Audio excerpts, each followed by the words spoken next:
In arm wrestling, some rivalries are obvious from the very beginning. Others take years to reveal themselves. For more than 3 decades, arm wrestling revolved around a single constant. No matter the weight class, no matter the opponent, John Brzenk was always there, calm, efficient, and seemingly immune to time itself. I've already explored his career in depth on this channel, because it's impossible to understand the sport without understanding John. Devon Larratt, however, entered the sport as an outsider, a Canadian soldier who wasn't yet built like a champion, didn't pull like a champion, and at first didn't win like one either. What he had instead was patience, endurance, and a willingness to stay in losing positions longer than most people would tolerate. He learned slowly, often painfully, and never all at once.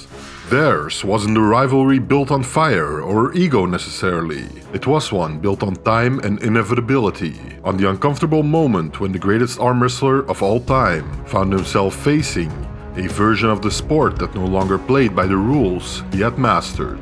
I am the Arm Historian, and this is the story of John Brzenk vs. Devon Larratt, episode 2 of Arm Wrestling Rivalries. Before we get started, make sure to top roll that like button and drag the subscribe button into a deep hook for more videos. By 1999, John Brzenk had already lived several arm wrestling careers. He had won world titles in multiple weight classes, beaten every style imaginable, and traveled the globe doing something no one else could do with the same consistency: walk into a room as the favorite and leave it justified. European pullers though were beginning to rise, but in the late 1990s the idea that a young Canadian could threaten John Brzenk was out of the question for most arm wrestling fans. Devon Larratt was that young Canadian, by that time still serving in the armed forces, splitting his life between military obligations and arm wrestling wherever he could find it. He wasn't yet the endurance monster, the psychological grinder, or the outspoken presence fans would come to know. What he was instead was raw, awkward, and strangely hard to deal with. An arm wrestler with long levers, and someone who wasn't afraid to pull in unorthodox positions. The WAF World Championships reflected the era. Late 90s arm wrestling was about stacked brackets, respected tournaments, and the quiet understanding that if John Brzenk was there, the event actually mattered.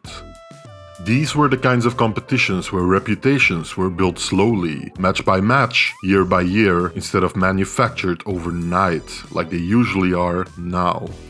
This was not a rivalry yet though. It was a snapshot on the left arm, only one match, of 2 careers at completely different altitudes.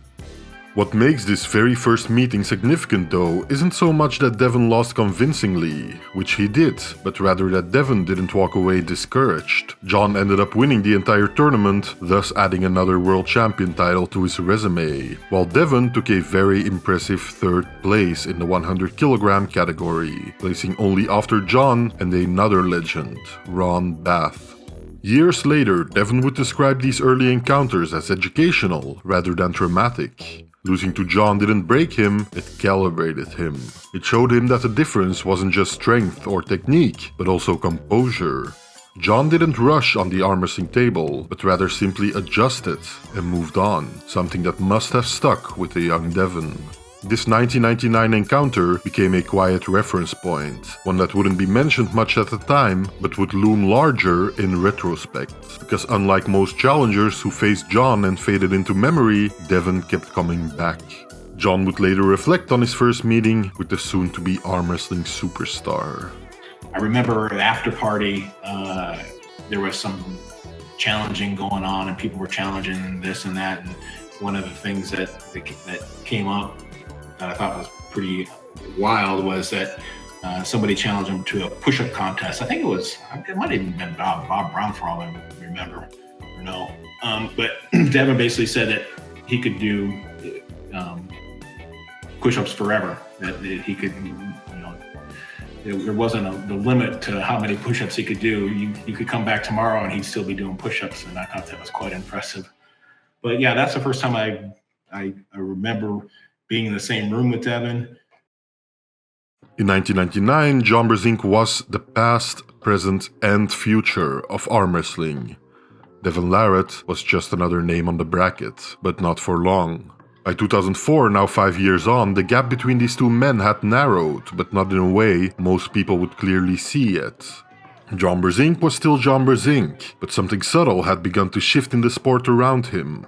Pullers were getting bigger and arm wrestling styles were getting more intricate. By this time, Devon had begun to build a reputation as someone you didn't want to draw in a bracket unless you were prepared to suffer a little. He still wasn't winning everything, but he was draining people, often forcing matches into places where comfort disappeared. The setting for John and Devon's second meeting on the table was a prestigious tournament, aptly called the Superstar Showdown, held in Chehalis, Washington. Several high-caliber athletes showed up for this stacked event, vying for first place in several different weight classes. And as I got older, over my 40s, I decided, what can I do to give back to the sport? Living in this little town here, I wanted to introduce them to big-time arm wrestling. I hit the Chamber of Commerce up. I says, hey, give me $2,500, let me get a little arm wrestling tournament coming on. So I invited Jacob and Deanna Abbott, and I started to put on a good little tournament. Well, as I got more of the town involved, I began to get sponsors and everything. And the next thing I know, I hit a lady up. I says, hey, what if we can get John Brzenk here? What if we can get the best in the world here? She says, well, what would it take? I says, well, put up $2,500, let me make some phone calls, and I'll offer $1,200 for first, $600 for second, $400 for third. So I made a few phone calls, and son of a gun, John says, Saul, you got me. See who else you can get. My heart's just a pounding. I haven't been able to sleep in I don't know how long. So excited to be here. Soul's putting on a wicked event. Devon knew that he had to face 3 strong competitors, leading up to his match versus the GOAT himself, John.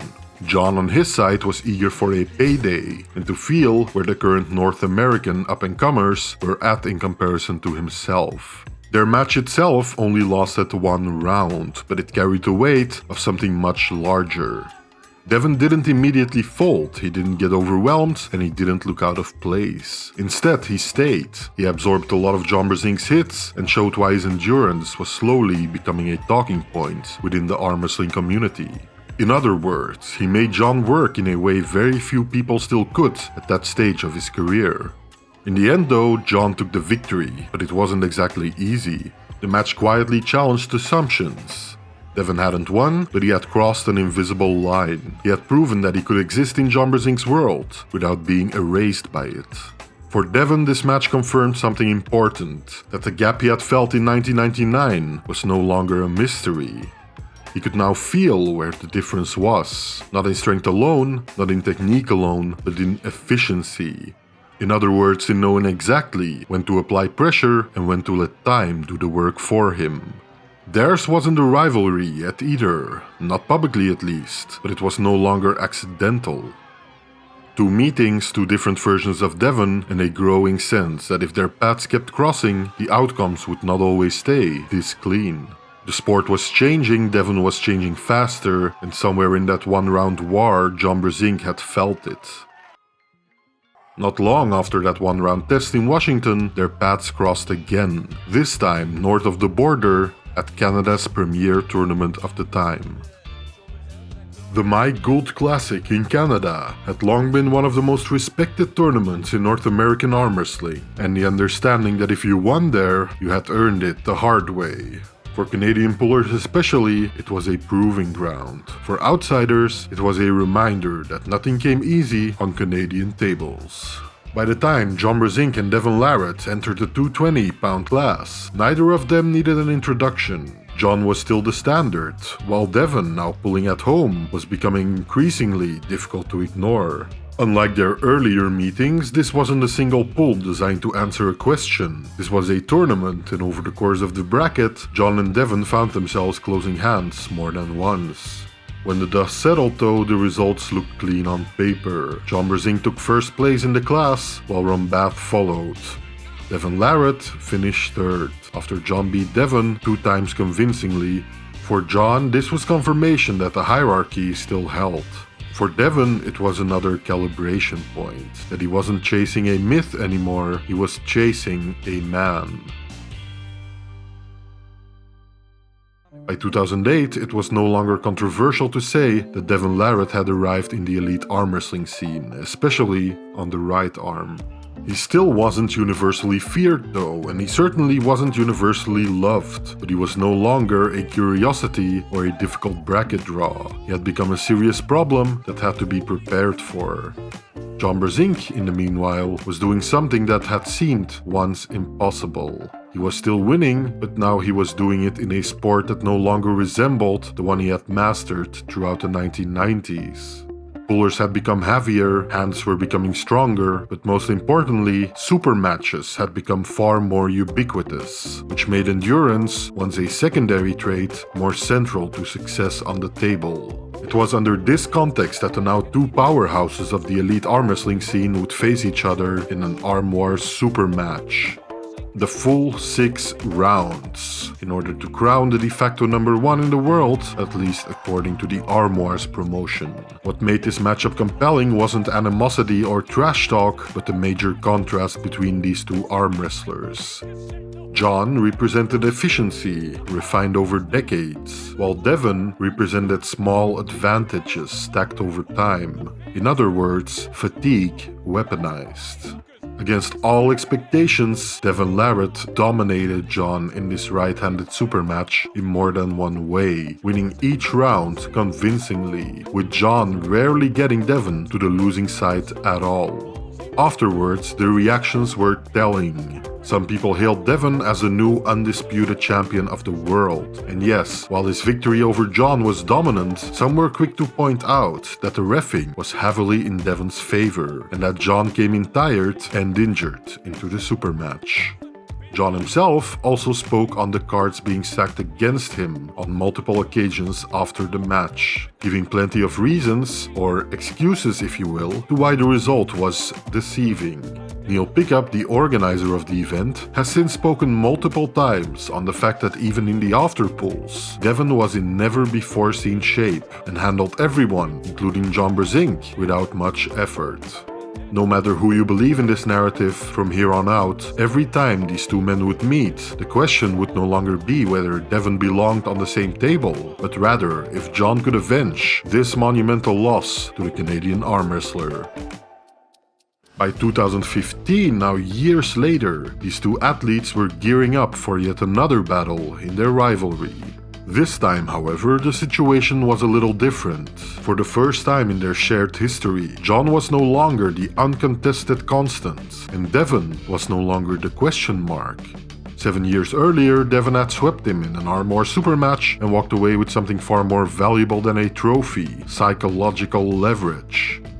Every future meeting would be framed by that result, whether fair or not. The best of 3 match took place at the WAL Championships in the heavyweight semi-finals. John entered the match with something to prove, but not in the way most people would assume. This wasn't about ego or legacy, it was a fight for control. For years, Devon had made a career out of stretching matches until the structure of the match itself broke down. John's goal here was the opposite.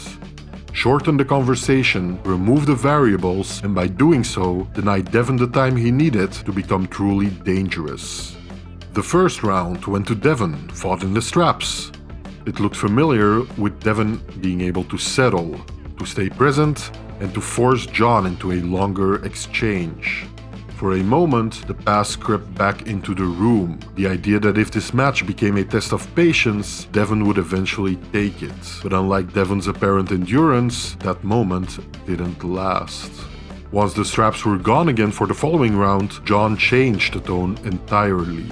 He didn't so much chase Devon's hand, he didn't allow the match to stretch. He closed distance early and finished cleanly, before Devon could begin building any amount of pressure.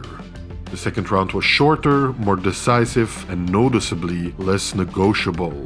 The third and final round, with the athletes now being 1-1, followed the same script as the second. Devon folded under the clear hand dominance of the GOAT, and without the strap, was powerless to stop the clean top roll coming at him from across the table.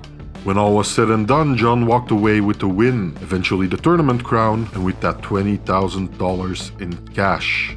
In interviews afterwards, Devon acknowledged that John had played it smart and that the format mattered. Devon had been given no space he needed to work, although he did on multiple occasions allude to injuries playing a role in this match. John, for his part, was calm and understated. He didn't frame the victory as redemption so much as just an adjustment. And that's what made this match so important.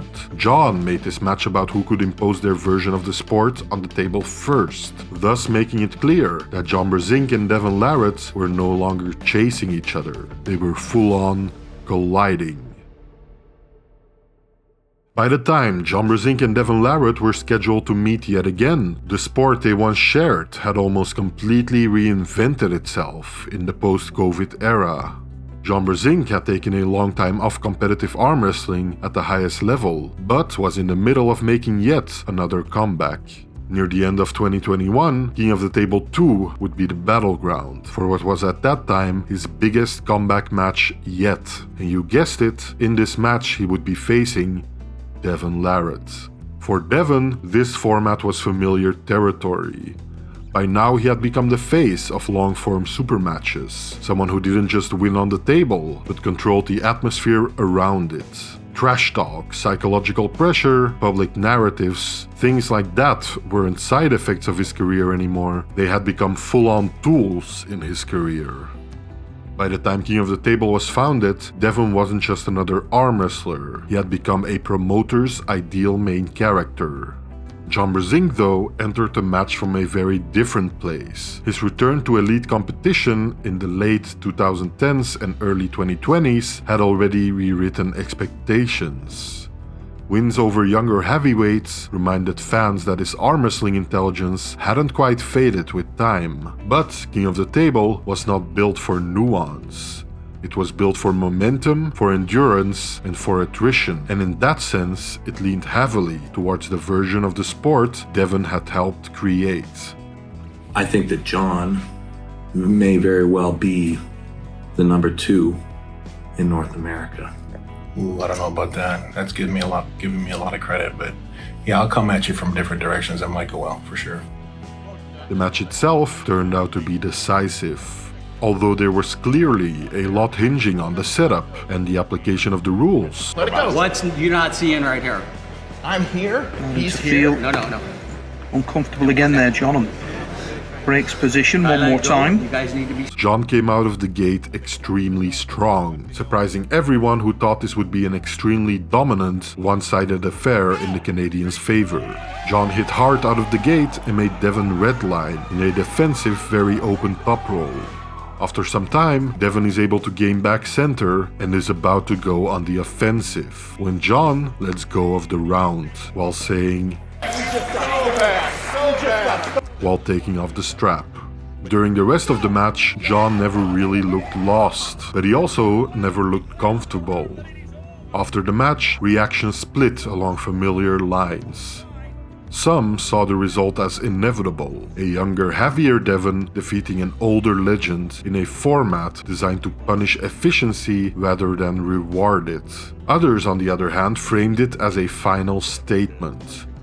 The definitive settling of a rivalry that had stretched across decades. John himself did neither, though.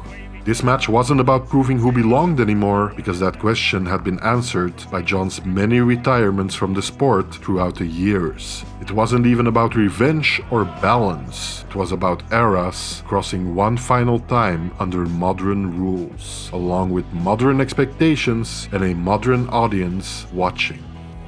If their 1999 match was a footnote and their 2008 meeting was a disruption, then King of the Table was something else entirely. It was a conclusion. And then the sport moved on. What makes their rivalry unusual isn't the number of times they faced each other. What gives it weight is how much the sport and both men changed in between their matches. When people talk about this rivalry now, they rarely argue about who was better. They argue about which version of arm wrestling they value more. And that, my friends, might be the clearest sign that both men won in their own way. In other words, they didn't define each other, but together they defined the sport of arm wrestling. As always, a major shout out to all the Armians and Fingerfolk for the continued support. Arm Historian, out.